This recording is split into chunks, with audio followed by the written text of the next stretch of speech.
9 de la mañana, 8 minutos, 8 minutos, resumen de noticias para quienes están llegando a esta hora a la sintonía de la doble frecuencia, emisor Atlántico La Reina. Nos siguen en zonacero.com, jorgecura.com, estamos en vivo a través de nuestras plataformas. Atención, el senador del Pacto Histórico, Iván Cepeda, consideró que la marcha de ayer en favor de las reformas sociales y la consulta popular se convierten en una demostración de la fuerza social ciudadana en Colombia. Manifestó que el pueblo colombiano quiere las reformas políticas y afirmó que las mayorías en las cámaras del Congreso las respaldan. Esperamos que en el Congreso también se avance hoy en la reducción del salario a los parlamentarios, como se hizo con el hundimiento de la reforma laboral, indicó Cepeda. Creo que todos vimos una formidable demostración de fuerza social ciudadana. Las principales ciudades del país, enormes movilizaciones, plazas llenas y una decisión de el pueblo colombiano, de muchos sectores, de las organizaciones sociales, por materializar las reformas que requiere urgentemente el país. Esta no es una discusión de partidos políticos, de quién alza la voz más, de quién dice la cosa más peyorativa, sino de las necesidades que tiene la gente. Entre tanto, la senadora del Centro Democrático, Paola Holguín, consideró que con el archivo de la reforma laboral ganó la sensatez frente a las amenazas y el matoneo del gobierno nacional. Recordó que el Banco de la República advirtió que esta reforma alejaría la oportunidad de generación de empleo y la formalización del 53% de los trabajadores en el país. La congresista manifestó que cada día ve al gobierno más débil, más radicalizado y con pocos argumentos. Yo creo que ayer ganó la sensatez frente a las amenazas, el matoneo y toda la presión sobre los senadores de la Comisión Séptima. Ellos lograron mantenerse y con eso salvaron 450.000 empleos que se perdían según el Banco de la República con una reforma que lo único que genera son sobrecostos y rigideces que alejan la oportunidad de generar empleo, de formalizar a los informales, que son más del 53% de los trabajadores colombianos. Yo creo que enhorabuena, primó la sensatez. El senador del Pacto Histórico, Pedro Flores, reconoció que con el hundimiento de la reforma laboral se adelanta el debate electoral y el gobierno nacional se pone en campaña. Advirtió que no sabe hasta dónde puede ser buena esta situación y afirmó que la marcha de ayer en Barranquilla fue exitosa con la expresión de los asistentes a favor de las reformas políticas. La reforma laboral busca restablecer los derechos de los trabajadores que se perdieron hace décadas, aseguró el congresista. Jorge, yo creo que lo que sucedió en Barranquilla y a lo largo del país fue una jornada exitosa en donde las ciudadanías libres se expresaron de manera libre y autónoma a favor de las reformas sociales del gobierno nacional. En Barranquilla particularmente, como lo acabas de señalar, donde tuvimos la oportunidad de acompañar la movilización ciudadana. El río de gente fue extraordinario, la calle 30 totalmente llena, totalmente copada, entre los tramos donde se desarrolló la manifestación. Y lo más importante, Jorge, el fervor que se sintió, los que tuvimos la oportunidad de estar acompañando la movilización, sentimos el fervor de la gente. La senadora Angélica Lozano afirmó que el presidente Gustavo Petro no sabe, no le gusta, ni le interesa gobernar, y lo que de él es la calle y hacer campaña con plata pública. Gobernar le da pereza a Petro y los problemas del país son serios para que el presidente se dedique a politiquear, expresó Lozano. La congresista anunció que votará la apelación del archivo de la reforma laboral, pero advirtió que lo ideal es la presentación de un nuevo proyecto suprapartidista que recoja puntos esenciales como día dominical, nocturnos, festivos y plataformas digitales. Yo creo que perdimos una oportunidad y que el Congreso puede enmendar y puede corregir. Eran más de 80 artículos y la verdad muchos sobraban. Y la prueba es que el gobierno mismo ha dicho que va a sacar 9 decretos. Para que los oyentes sepan, cuando algo se puede hacer por decreto, es que no necesita ley, es que es algo que se puede hacer y no necesita pasar por el Congreso. En cambio, hay unos elementos poquitos, vitales, y que solo puede reglamentar el Congreso. Por ejemplo, uno, que el recargo nocturno y dominical se reconozca en la ley, se modifique en la ley, porque si usted trabaja de noche, pues por supuesto que es diferente que trabajar de día, no solo por el desgasto físico, emocional, porque usted está dejando a sus niños y a su familia y se tiene que ir a trabajar, entonces eso tiene un reconocimiento, un recargo adicional. Lo mismo un domingo, un festivo, mientras las mayorías descansamos, la gente que trabaja pues le debe remunerar especialmente. El senador Alirio Barrera, quien hace parte de la Comisión Séptima, afirmó que el presidente Gustavo Petro quiere incendiar al país porque el Congreso de la República no hace lo que él quiere y consideró que muchos delincuentes se sienten respaldados por el gobierno nacional. Manifestó que el Congreso es autónomo y advirtió que la reforma laboral que se hundió en la Comisión Séptima no era buena para el país, no beneficiaba al empleo ni a las mujeres y atacaba al sector empresarial. El señor Barrera advirtió que a pesar de las presiones y amenazas se cumplió con el deber y aclaró que su situación frente al representante de la Cámara, Alfredo Mondragón, fue en derecho y en defensa de las mujeres, debido a que el parlamentario las estaba gritando. Pues hombre, lo que pasa es que hoy mucho delincuente se siente apoyado y protegido por el mismo Estado y se sienten con fuerzas de amenazar y de amedrentar. Se nos metieron en la semana pasada cuando estábamos radicando la ponencia. Se metieron más de 300 personas a tratar de hostigarnos en la Comisión Séptima. Sin embargo, salimos para adelante, lo hicimos, y pues ayer se esperaba que iban a hacer lo mismo, pero pues gracias a Dios se tomó la decisión de no dejar ingresar más de 2 personas por congresista, lo que pues conllevó a que pudiéramos medianamente sacar adelante con normalidad esta sesión. A lo último se hizo un escándalo porque pues hombre, no aceptan de que hayan diferentes maneras de pensar. El senador liberal Mauricio Gómez Amín advirtió que la plenaria del Congreso de la República no va a desautorizar a la Comisión Séptima, que hundió la reforma laboral dentro del proceso de apelación. Esto no ha pasado y no pasará en el Congreso, insistió Gómez Amín. Manifestó que el presidente Gustavo Petro con su consulta popular está tirando una nueva cortina de humo con un gasto innecesario de más de 500.000 millones de pesos, al tiempo que le pidió al mandatario no ser más populista y que se dedique a gobernar. Ninguna, Jorge. La plenaria no va a desautorizar a la Comisión Séptima. No lo ha hecho antes y no lo va a hacer ahora. Si eso sucede, Jorge, sería un precedente nefasto para las comisiones del Congreso. ¿Para qué están entonces? ¿Para qué debaten? ¿Para qué entra a primer debate un proyecto si cuando la comisión en su sabiduría toma una decisión, le guste o no al gobierno de turno, la plenaria viene y la desautoriza? Eso va contra la autonomía de las comisiones, eso va contra la decisión de 8 senadores de la República que heroicamente tomaron esta decisión contra todas las presiones.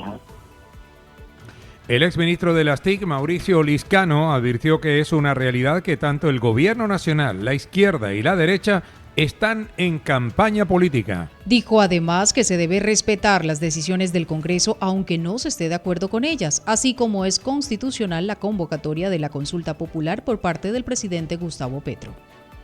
Lo importante e ideal es hacer todo dentro de la ley, señaló el exministro de las TIC.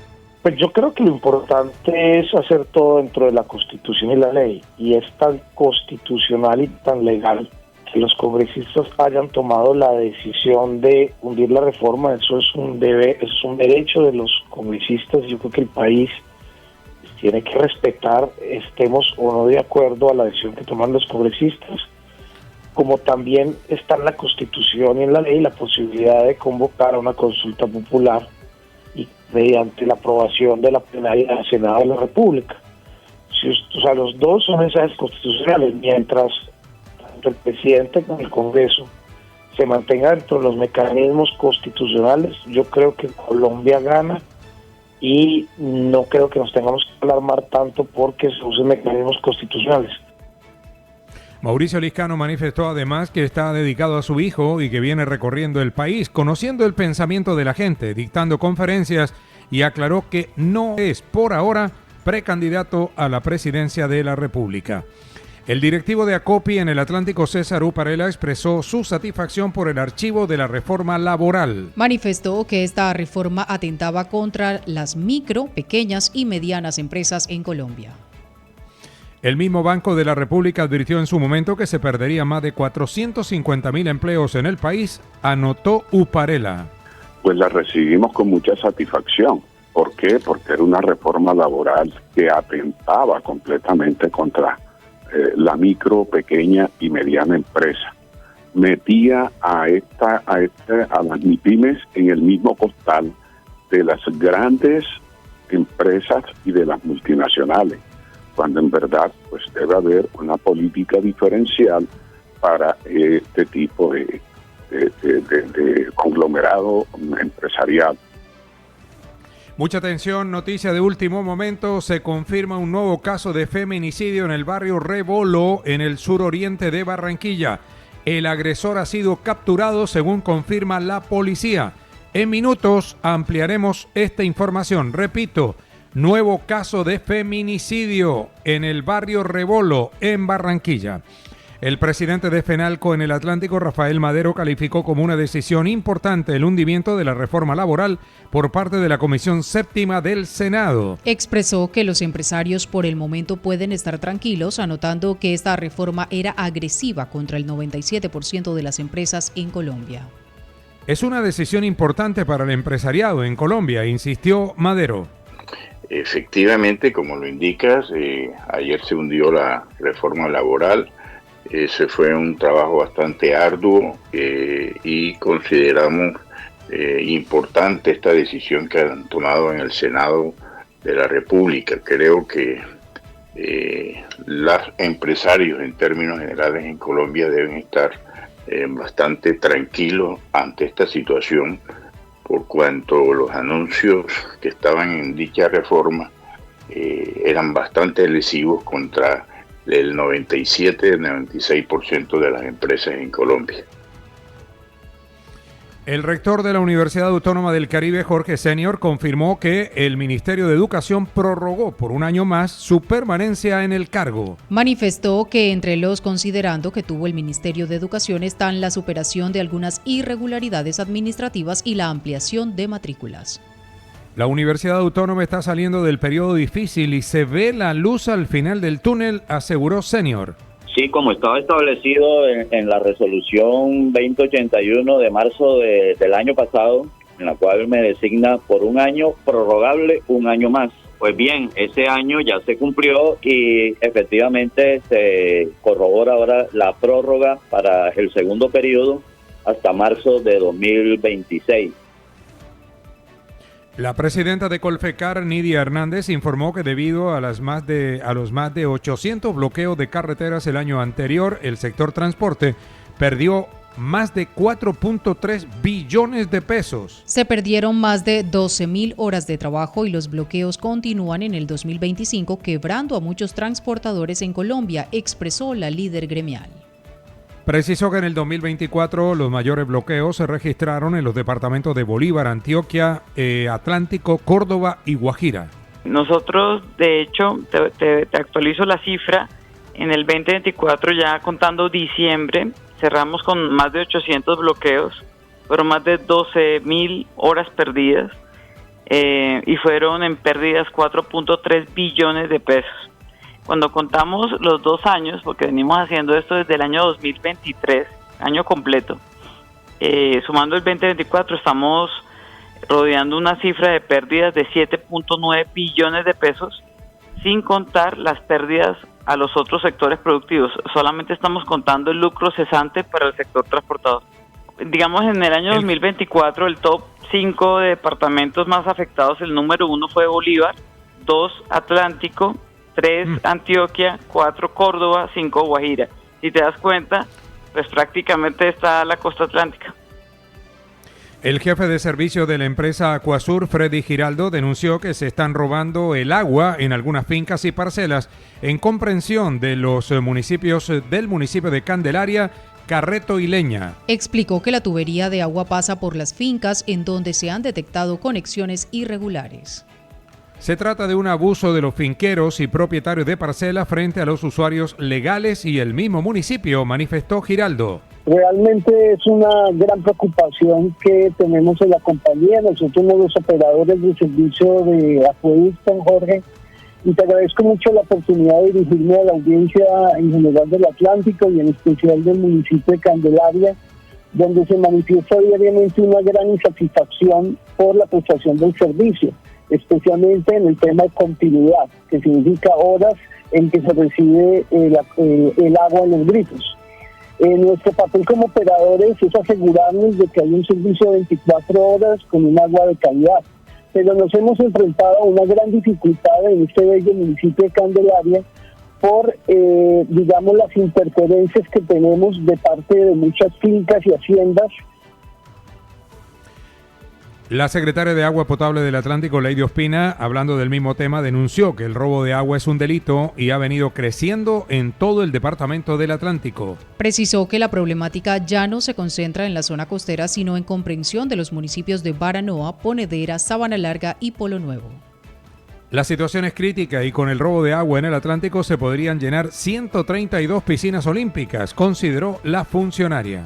Así es, y ha venido creciendo exponencialmente, no solo en el sur del Atlántico, como lo mencionaba ahora COSUR, sino en la zona de Baranoa, de Polo Nuevo, de Sabana Larga, de Ponedera, de la zona costera, que es tal vez la más alta en todo el departamento, en conjunto con la de Candelaria.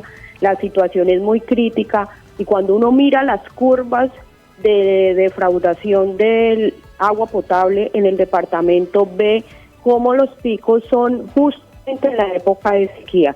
¿Qué quiere decir? Que estos consumos o este robo de agua efectivamente se usa para lo que está prohibido con un sistema de acueducto. Ahora son las 9 de la mañana, 25 minutos. Atención, la Policía Metropolitana de Barranquilla, frente al feminicidio ocurrido en el barrio Rebolo de Barranquilla, alista un comunicado de prensa que vamos a tener en los próximos minutos. El dólar sube 13 pesos con 16 centavos. Flota la divisa norteamericana en 4.139 pesos con 19 centavos. La tasa representativa del mercado para hoy, 4.126 pesos con 3 centavos. 9 de la mañana, 26 minutos, 9:26.